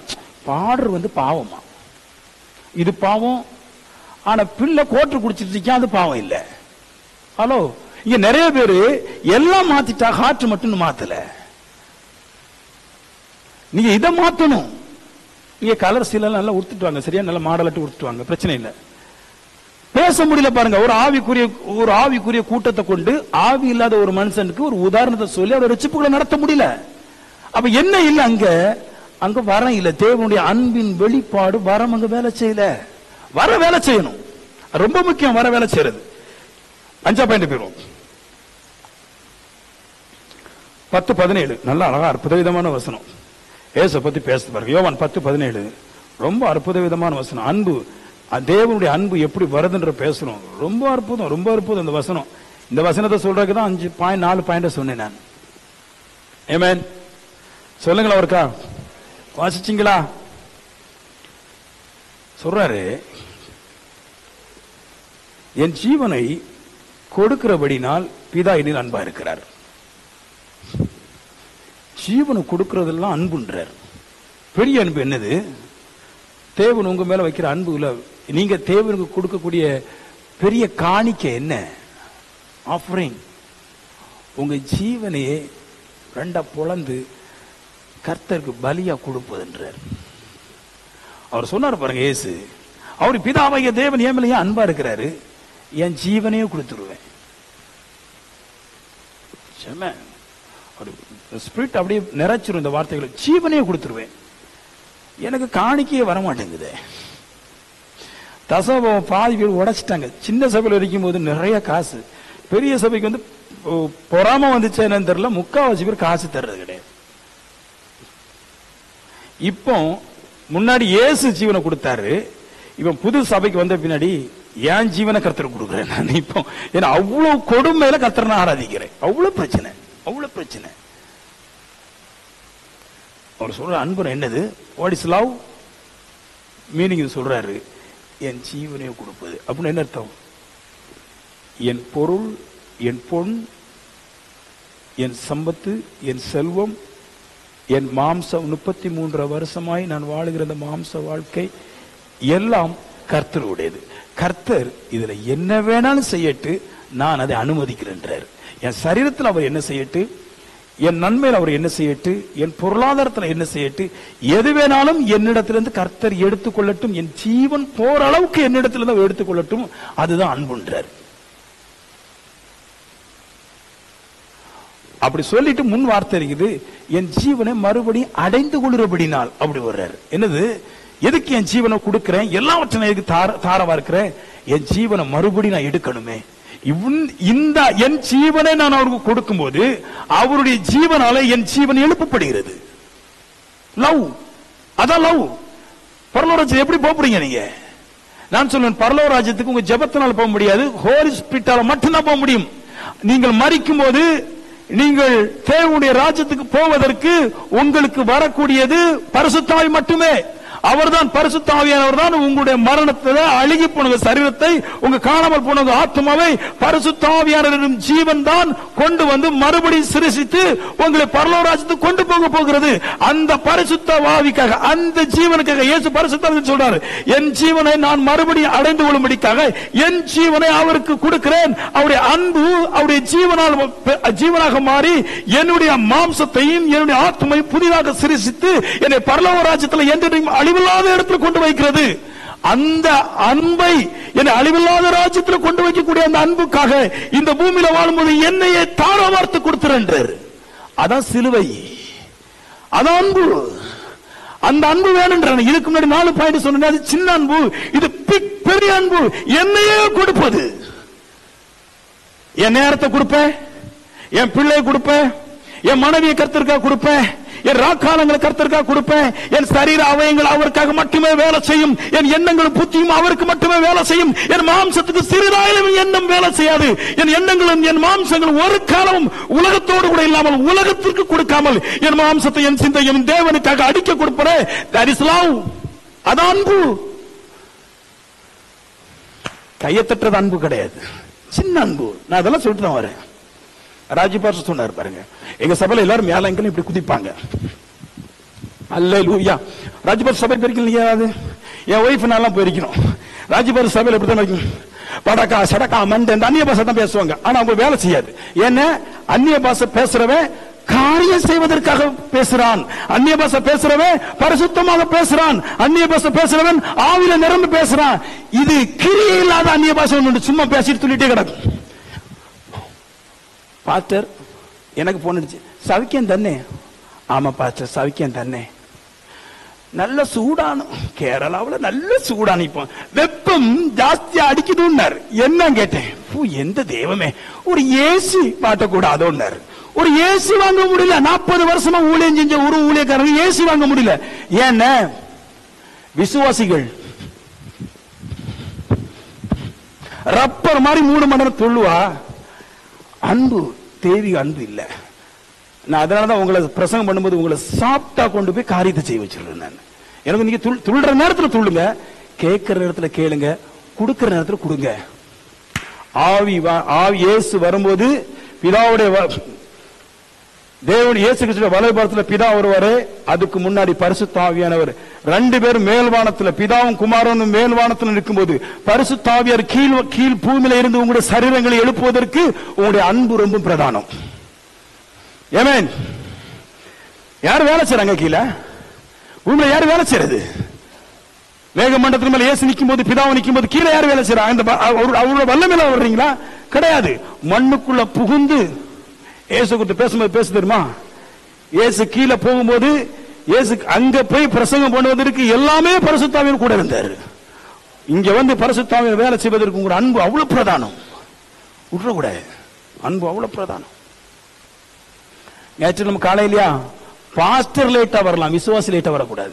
ஏன் பாஸ்டர் லேட்டா வரலாம்னா, எனக்கு நைட்டு முழுதும் நான் இங்க படுத்து நான் வந்து நூலாகி பகல் முழுவதும் படுத்து 4 மணிக்கு வீட்டுக்கு போயிட்டு அப்புறம் 4 மணி 5 மணி இங்க வந்துட்டு நான் கொஞ்ச நேரம் பிரசங்கம் பண்ணி நான் அப்புறமா விடிய காலம் 3 மணிக்கு எழுந்துச்சு நான் வந்து தளர்ந்து போய் வருவேன். ஆனா நீங்க அப்படி வர மாட்டீங்க. நீங்க நல்லா தூங்கி கொப்புற தூங்கிட்டு வர்றவங்களுக்கு ஏன் இந்த 9 மணிக்கு 8:30 வர முடியல? ஏன்னா மாம்சம் உங்களை தடுக்குது, பல குற்றங்களை உங்களுக்கு கொண்டு வருது, பல பலகீனத்தை கொண்டு வருது. காணிக்க கொடுக்கையில எப்படி சபைக்கு போலாம், கணவன் மனைவி சண்டையில எப்படி சபைக்கு போலாம், இப்ப எப்படி போலாம். சின்ன விஷயம் கூட உங்களால தேவனுக்கு அன்பு செலுத்த முடியல. ஜீவனை கொடுப்பது, அவர் உங்களை எழுப்புவது சாத்தியமே இல்லை. ஆமே சொல்லுங்களேன். ஆசைப்படுறதுல பிரச்சனை இல்லை, அதுக்காண்டி கொஞ்சம் வாழணும். ஏமே நான் ஆசைப்படுறேன் பாருங்க. இங்க ஜோ பண்ணிட்டு ஃபேனை பார்த்து 5 ஓடு இந்த 5 சுத்து அப்படின்னு நான் ஆசைப்படுறது நேரம் இருக்குது. வாழ்க்கைய பகல் வாழ்க்கை முழுவதும் கர்த்தருக்கு ஒப்பு கொடுத்திருக்கிறான். பகல் அங்கேதான் இருப்பேன் நான். எப்ப வேணா என்னை பார்க்கலாம், இந்த சபையில் இருப்பேன் நான். என் சரீரம் அடிந்து உழுகிற வரைக்கும் என்னை சபையில நீங்க பார்க்கலாம் 3 மணி வரைக்கும். அப்படி ஒரு அன்பு தான் நம்மளுக்கு bring the wealth, நன்மைகளை கொண்டு வருது. எந்திப்போம்.